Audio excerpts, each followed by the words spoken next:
tried to assess magic. That is, whether in fact they were a window to someone's soul, whether you looked at it and it brought tears to your eyes, or whether, as with many of the album quilts, it brought back a particular time and place, a sense of history or a sense of the person that made it. I think that makes a great quilt. And you have to find your, I guess that's the most profound part, is you have to find your own voice. And when you don't find your own voice, then it's just so visual and so right there, you just can see that it's not an authentic expression. I want to be remembered as being the real deal. I want to be authentic. I want to finally be me. I've looked around, and I don't see anybody else that I can be but me, so I've just decided to go with it. So I guess being authentic.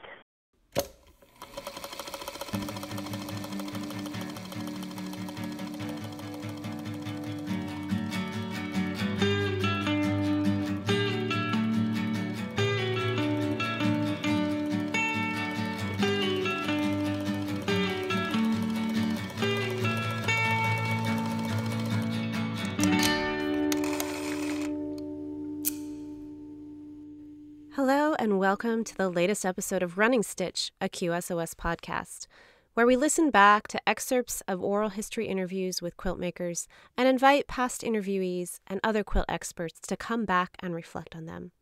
With over 1,200 interviews in the collection, we have lots to work with, but we rely on the generosity of donors to the Quilt Alliance, a national nonprofit for support of our oral history initiatives.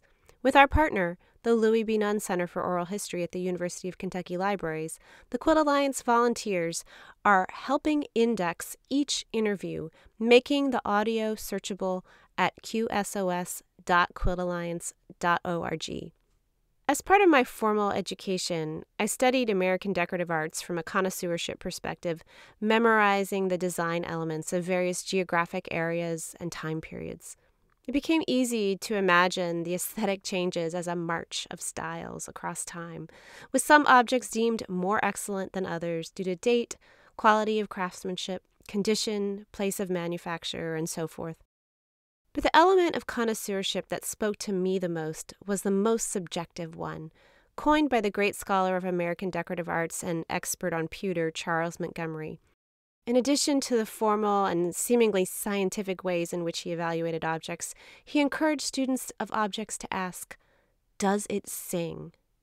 To me, this question seems to get at the soul of an object and its maker, skirting the more quantifiable criteria like number of quilting stitches per inch or the precision of corners and seams. It's about an object's authenticity.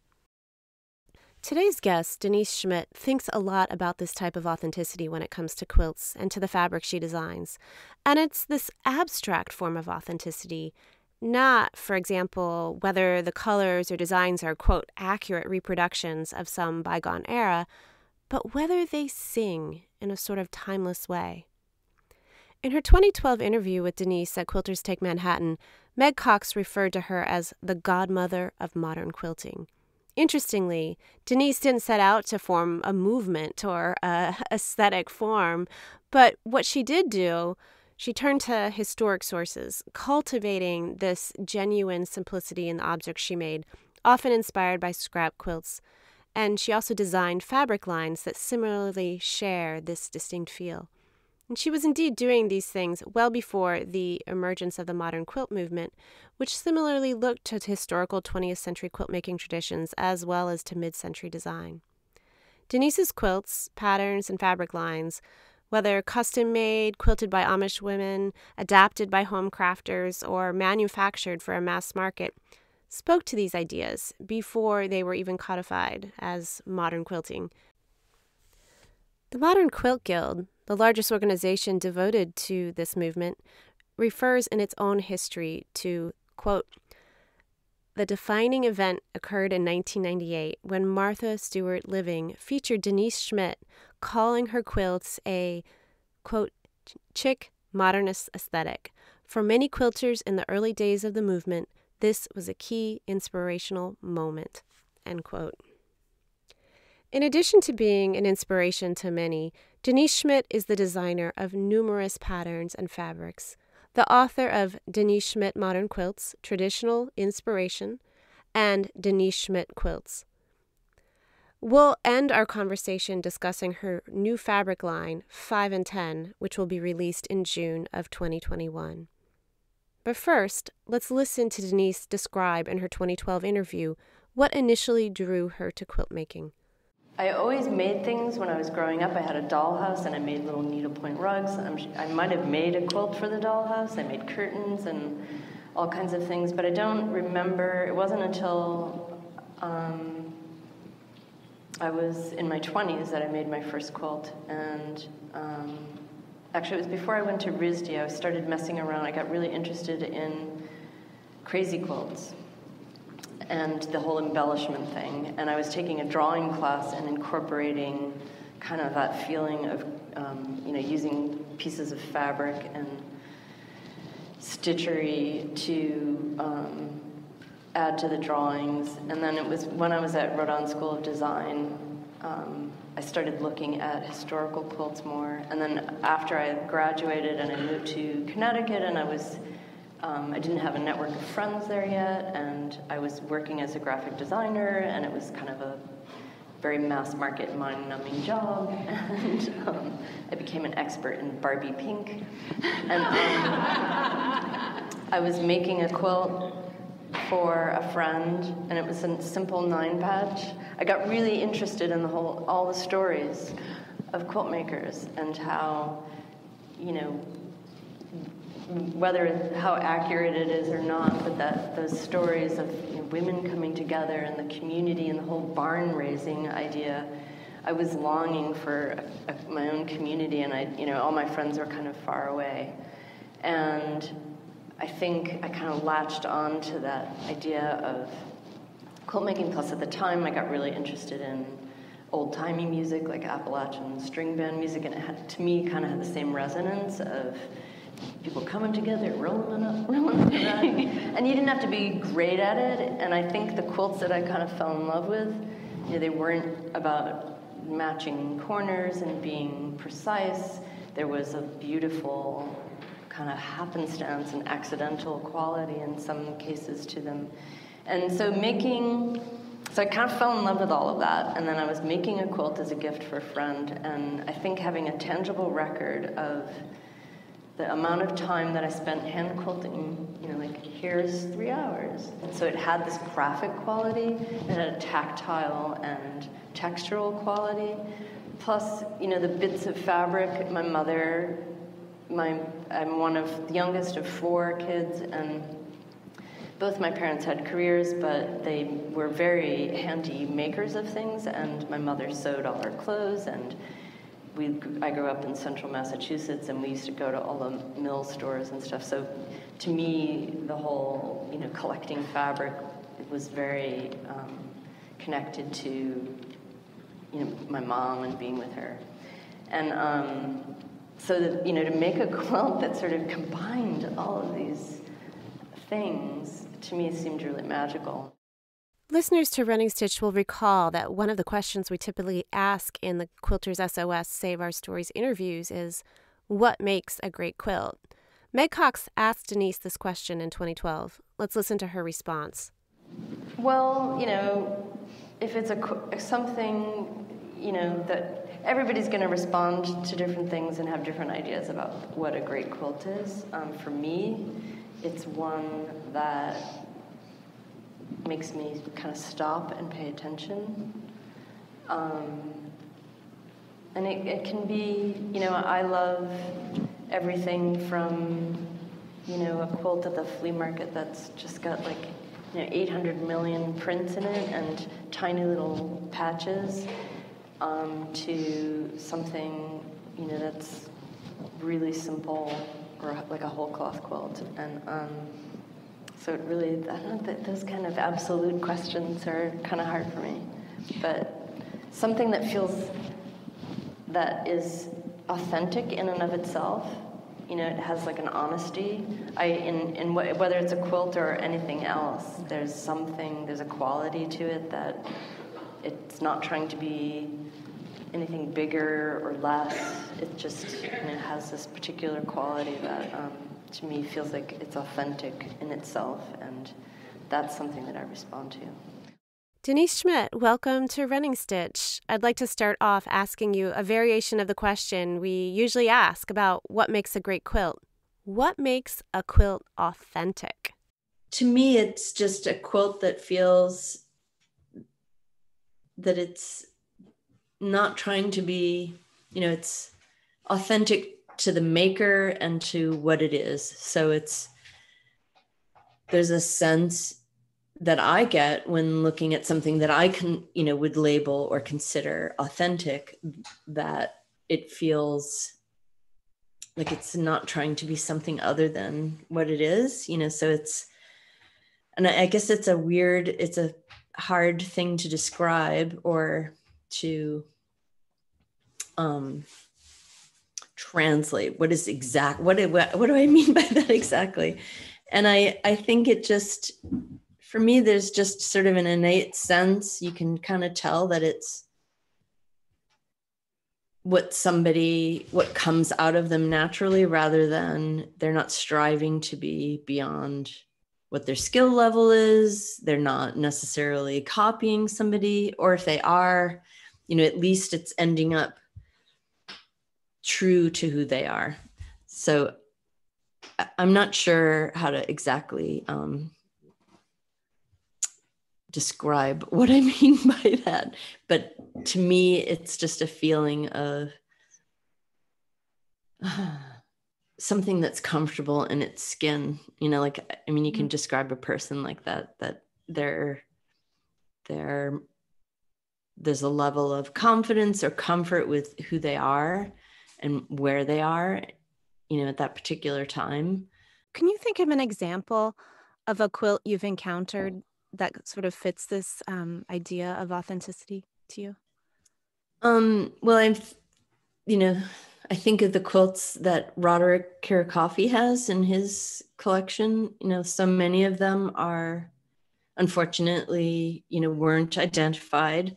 So they're anonymous makers or whatever, but they're not, and who knows what was in the minds of those makers, I think it's a mistake to kind of put my own attributions on stuff, but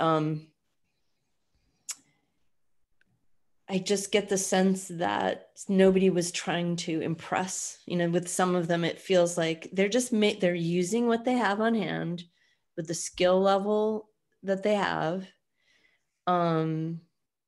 And they're not trying to make it, something other than what it is. Like whether it's, I'm going to throw this together quickly so that I have something warm to put over me.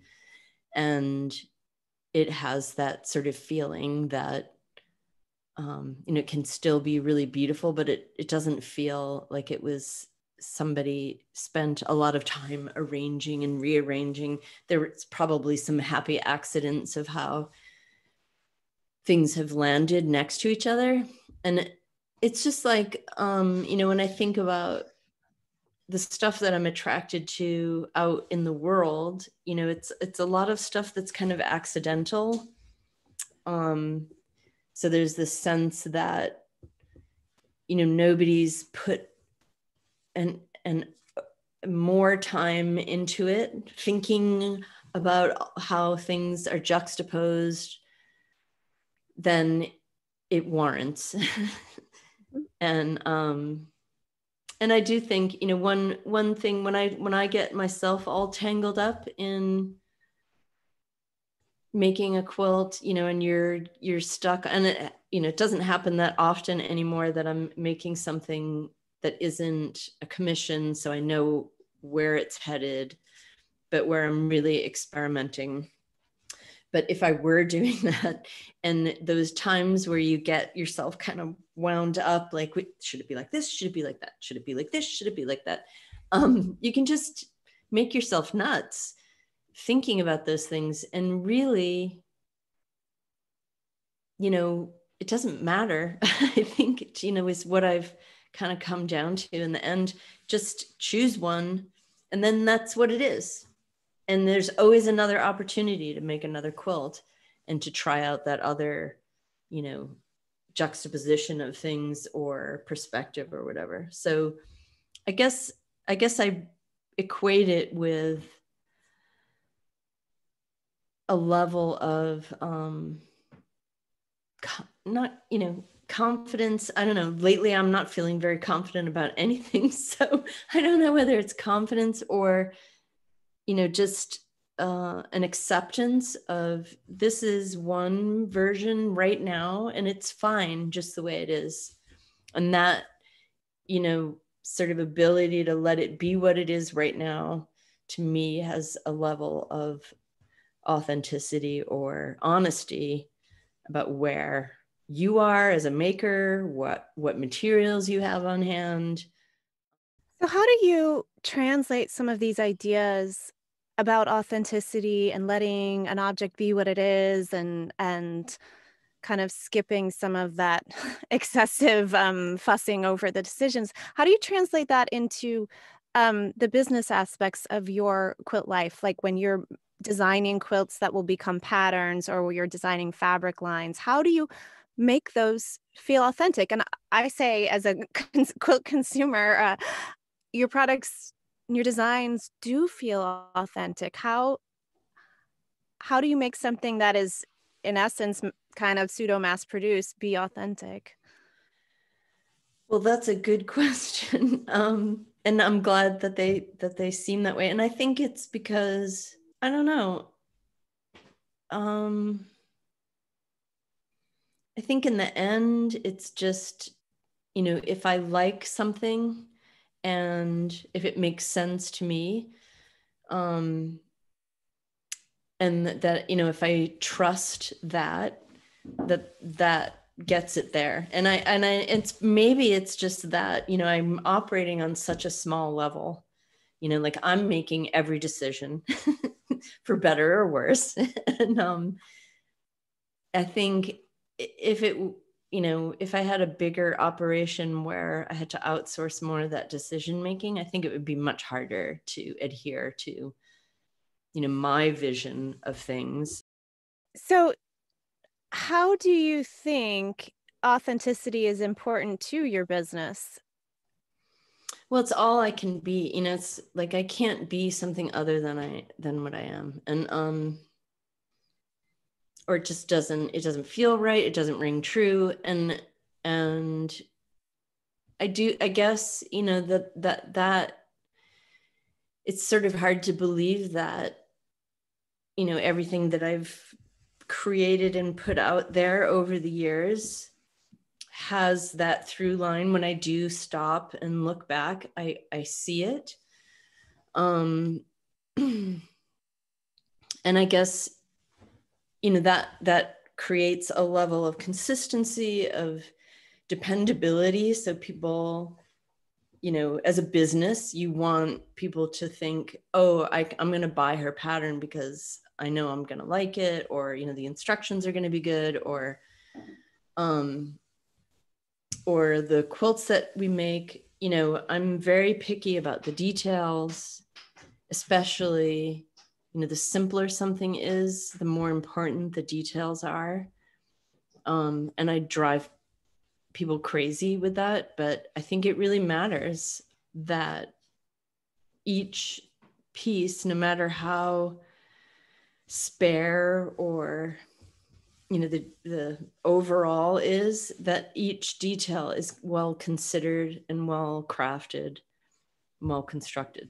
That makes a difference. That's important to me. And I think, you know, over time, you know, like the same person making all those decisions about everything creates a body of work, you know, and in all its parts, the marketing part and the photographs that I take.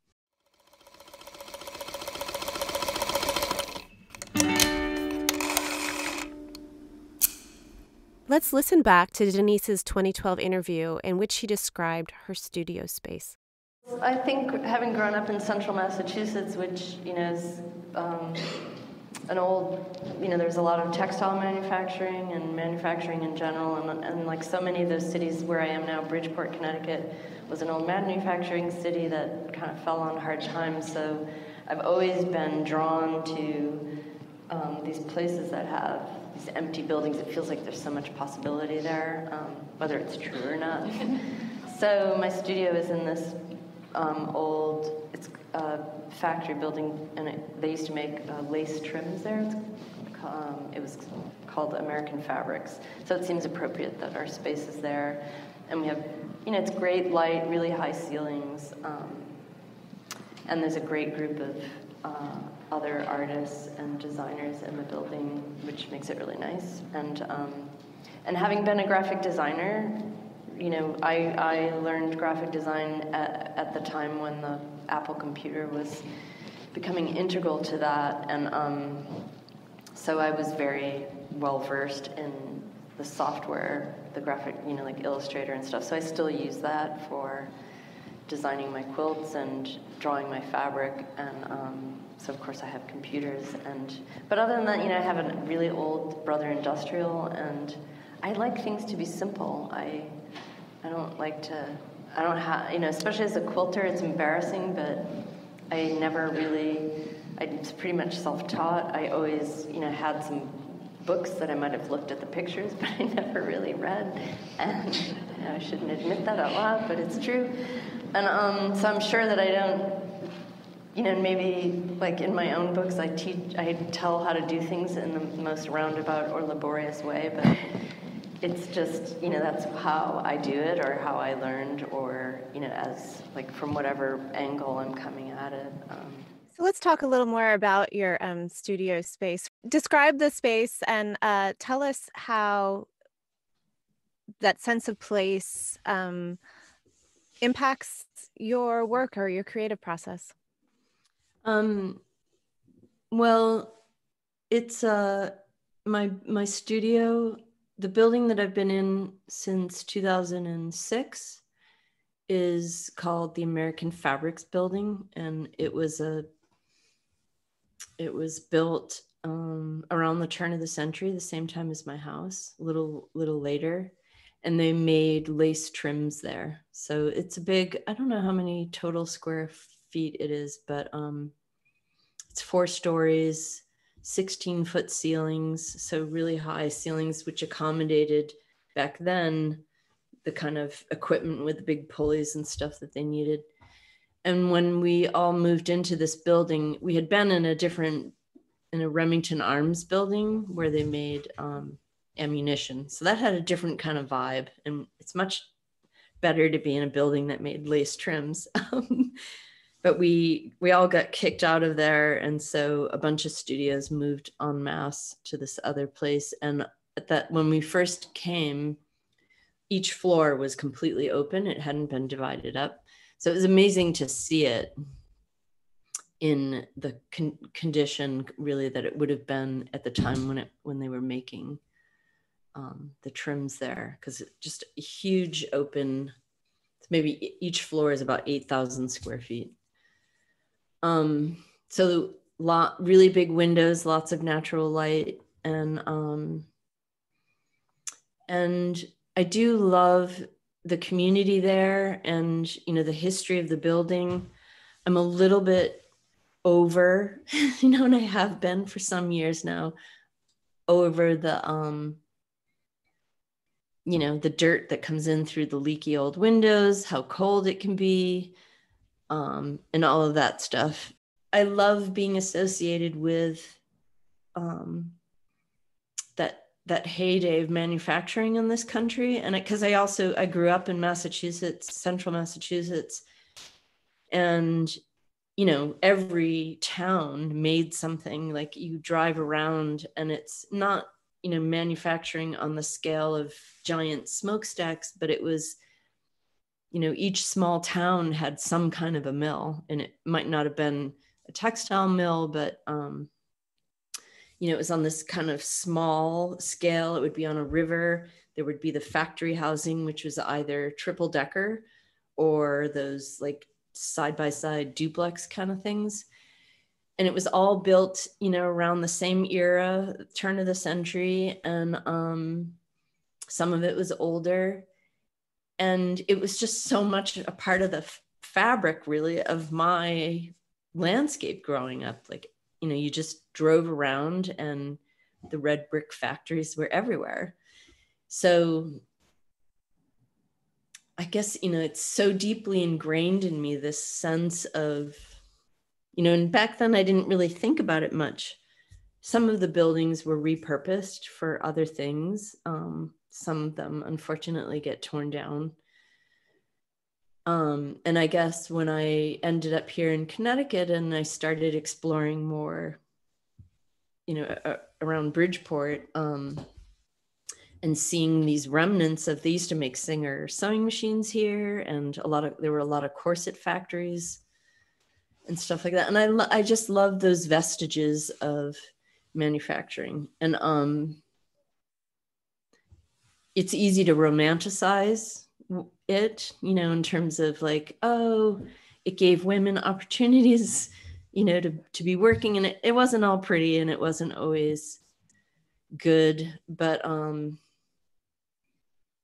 I like the sense of industry, of people making things. I do think it's one thing that could help revitalize a lot of cities if they focused on especially small scale manufacturing, and not dirty manufacturing necessarily, but like bikes and, like there's all kinds of ways to be making product and creating jobs. I'm sure you can hear from her earlier interview and our conversation today just how much Denyse connects to a sense of place and a sense of a bygone era. Both of these serve as inspiration for her forthcoming fabric line, 5 and 10. It's called 5 and 10. And I started working on it last year a little later. So, I was in the thick of working on it when the lockdown started and stuff. And so my original intention was to do something kind of Civil War-ish with more brown and somehow, and this is what happens. Like, I can have these intentions and someday I'll come out with that collection. But, as I start gathering my reference materials, it makes itself. So, I pull things that I like and I start to look at them side by side, and I'm conscious of, because I'm mostly working from old document fabrics. So I'm conscious of what looks good together in terms of pattern and scale. And I'm very, I like to have the diagonal plaid, and I like to have things that read, I'm not satisfied with them all looking the same. I have to have variation in terms of density and value and ink coverage and all of that stuff. And then, the color needed to be bright like a box of crayons.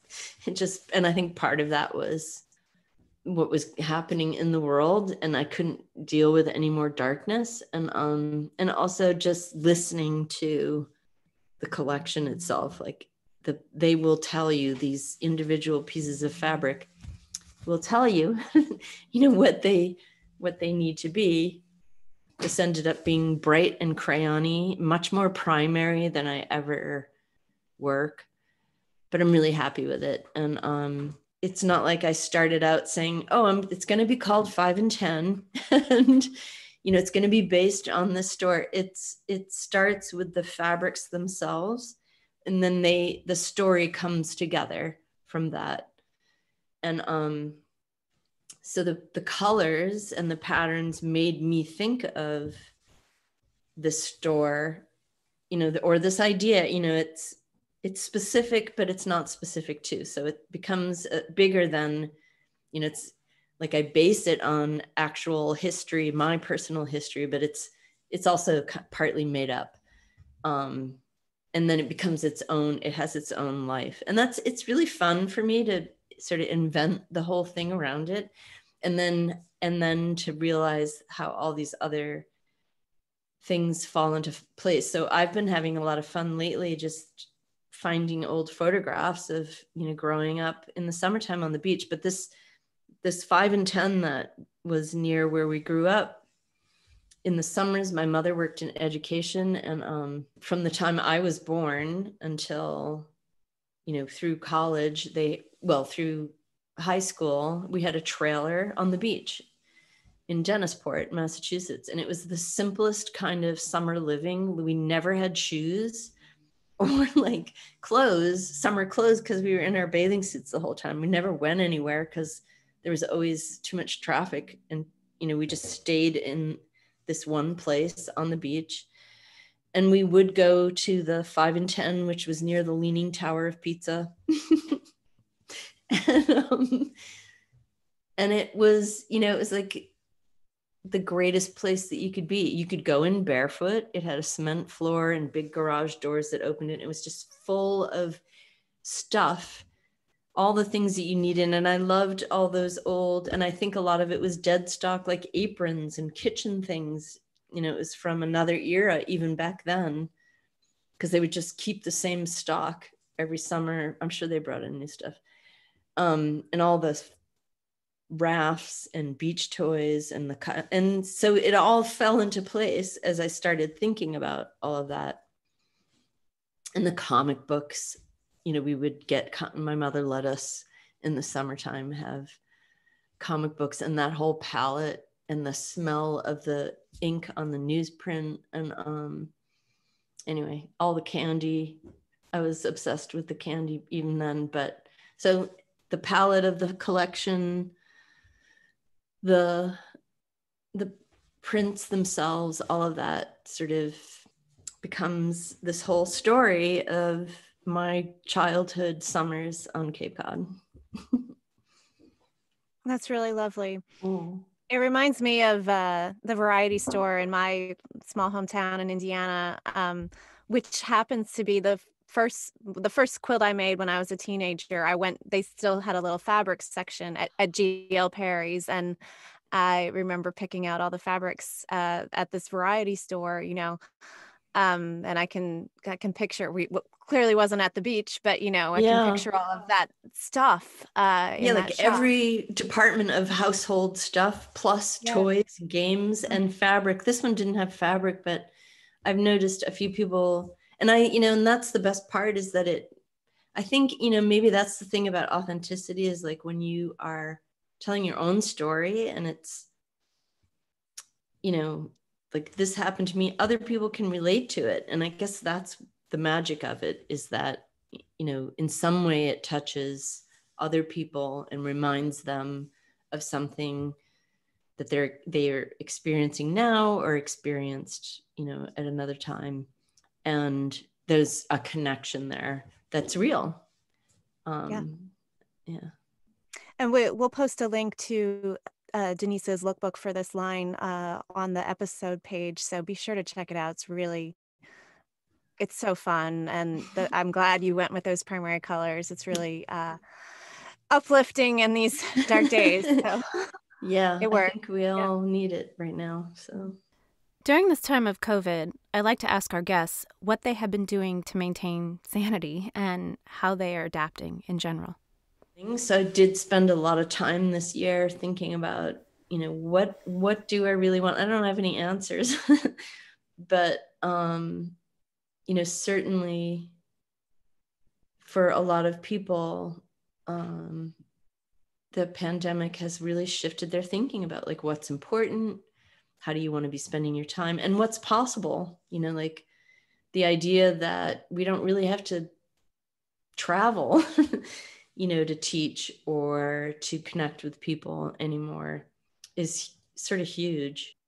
So I haven't come to any conclusions, but I'm determined, hopefully this year, to sort of sort some of the things out about what's the last, maybe I'm going to be 60 in March. And so I know, such a weird number. So I'm thinking 10 more years of working, maybe, And what do I want it to look like? You know, what do I want to spend my time doing? And I think I've always been really lucky that I've had such great partnerships and projects to work on. And but I feel like I want to be a little bit more deliberate about what I take on and what I am willing to accept in terms of you know, how I'm spending my time and what am I getting out of it. I guess, you know, I want to be a little bit more deliberate about that and picky, maybe. Well, thank you so much for having this conversation with me. It's really been it's great to hear about what you've been up to and what you've been thinking about. I think our listeners will also thoroughly enjoy hearing from you. Good. So thank you so much for fitting this into your life and your schedule. Thank really you for appreciate having it. me. It's a pleasure talking to you.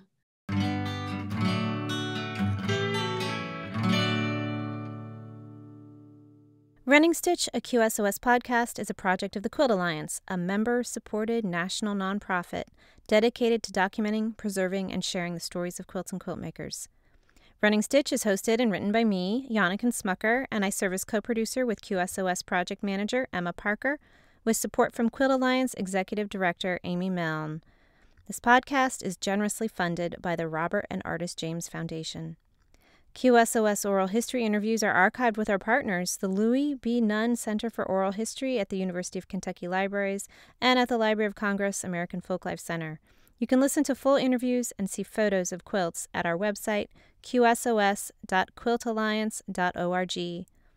Running Stitch features music by Chris Eselgroth, accompanied by a singer featherweight, and Amy's Best Sewing Shears.